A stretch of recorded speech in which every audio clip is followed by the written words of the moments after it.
Can you believe the first Fire Emblem game was released way back in 1990 for the Family Computer, or Famicom as most of you guys will know it as? Yeah, 1990!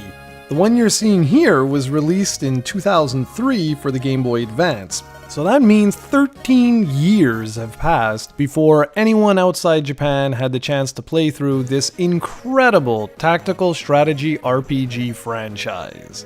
This is actually the 7th entry in the series at that point in time when it was released, and is actually the prequel to Fire Emblem Binding Blade, which was released back in 2002, so 1 year earlier, again for the Game Boy Advance, but sadly that entry never made it outside Japan. Up to that point, most Europeans and North Americans only knew these characters from the Super Smash Bros. Series. Thankfully, the success of the Smash Bros. Games and 2001's Advance Wars on the Game Boy Advance is most likely what convinced Nintendo to finally bring the series out everywhere outside Japan. Oh, but don't get me started on the Wars series either. That's for another day. Alright, so with all of that out of the way, let's jump into what makes this series one of my absolute favorites. First off, for longtime Sega fans, you can think of Fire Emblem much like the core Shining Force games on the Sega Genesis or Mega Drive and the Sega Saturn. You move around a grid map trying to position your troops in strategically placed areas where they can cause the greatest amount of damage to your enemies. You can stop on a tree, which gives you a greater defensive advantage, or you could fly over water with certain units, and so much more. There's also a weapon triangle that you've got to learn very early on, whereby swords have a greater attack against axes, axes are better than lances, and lances are better against swords. There's a similar system in place for magic users as well. What all this amounts to is a system that's really simple to pick up and play because it's based essentially on rock, paper, scissors, but gets increasingly more advanced the further you play and the larger the maps get, forcing you to use complex strategies. The biggest difference between Fire Emblem and Shining Force is that once your troops are dead in the Fire Emblem series, they're dead for the remainder of the game, which makes this one of the most realistic video games out there and causes you to restart more than one map during the duration of the game. If you've been working hard to level up your archer, for example, and one poor choice or mistake leads to his death, well, you're left looking at your screen going, okay, am I going to restart that hour-long map, or am I going to continue on without an archer? But what's really rewarding is seeing your entire armada as you near the end of the game, having kept absolutely everyone alive. It almost makes you feel like you've won the game, even though the toughest battles are still ahead of you.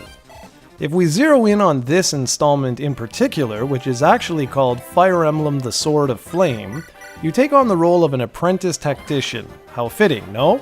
And basically, the only reason you even have a role in this game is to sort of explain why you're controlling the troops. But I like the fact that you're actually spoken to directly by a lot of the NPCs, which is kind of cool.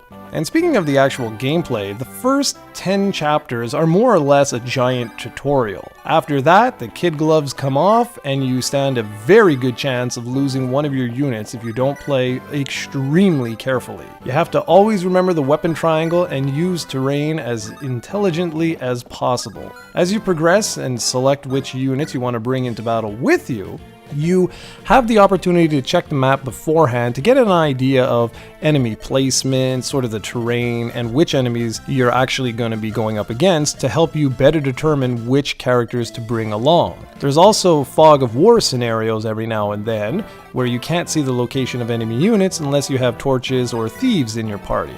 And all of these elements come together to make this one hell of an incredibly deep game.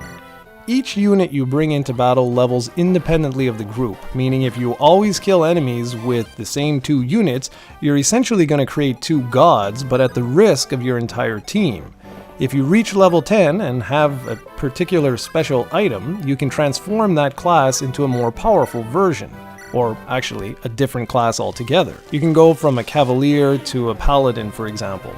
And speaking of classes, there's a wide range of classes from your stock hero class to priests, mages, archers, thieves, and much, much more. Bringing a balanced team into your party is key, not only so that they can gain experience, but also to ensure your victory. And you'll want to be victorious because Fire Emblem does a great job of making you care about each and every character you stumble upon. You see, once you're out and about on the battlefield, you'll typically locate villages, and more often than not, you'll be able to recruit a new member in some of these areas. Some will join you for food, some for money, some for fame, and some because they believe in the greater cause. And the game starts off with Lynn trying to reach her grandfather, but eventually the main characters actually get swapped out, and the race against evil begins. Overall, it's a bit of a cliched storyline, but it's these independent tales of your troops and their unique personalities that truly make the game's narrative shine. Speaking of shining, the audio-visual presentation is excellent and follows what the series had started with the Super Famicom entries.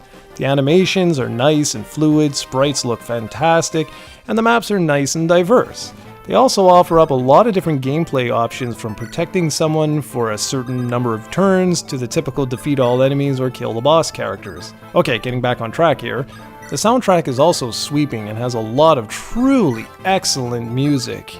Fire Emblem: The Sword of Flame, as I'm calling it, is a 30-hour romp that is perfect for anyone looking to get into this genre. You can only hard save after each battle, but there are soft saves you can do if you need to shut down the Game Boy Advance while you get off the bus or go somewhere else.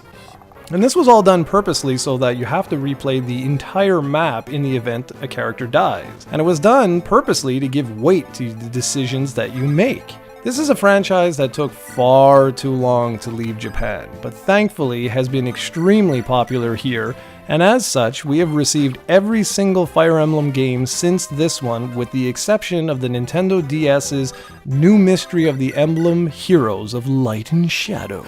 If you enjoy these sorts of games, do yourself a favor and pick this bad boy up right away. It's currently available on the Wii U's Virtual Console and naturally on the original Game Boy Advance cartridge. It's a brilliant game that deserves to be played.